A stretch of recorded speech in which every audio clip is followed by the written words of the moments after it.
Have you ever been in a situation where something just didn't feel right, but instead of moving, instead of saying something, instead of leaving, you just paused?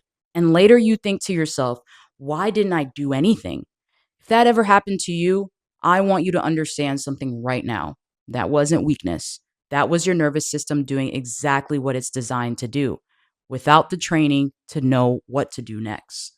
This is especially important for women and people in the LGBTQ plus community because a lot of us have been taught two things at the same time: be aware, but also don't overreact. So now you're stuck in this space where you feel something, but you don't trust yourself enough to act on it.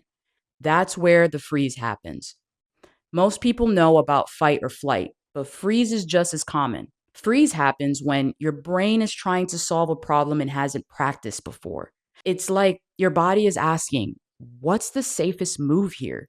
But it doesn't have a clear answer yet. So instead of guessing wrong, it pauses. And the problem is, in real world situation, hesitation costs time. And time is everything. It starts small. Something feels off, someone is too close, a situation doesn't feel right. And instead of acting on that first signal, people wait for confirmation. They wait for something obvious. But by the time something is obvious, you already lost your advantage. If you're watching this and thinking, this should be taught at my pride board, my campus, my cheer squad, or my women's group, you're right. I build structured safety workshops, especially for women in LGBTQ plus communities.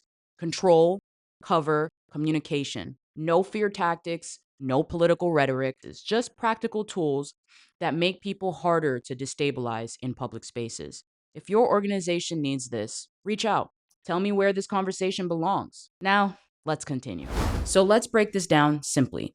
When something feels off, your body notices it first. Your brain tries to explain it second.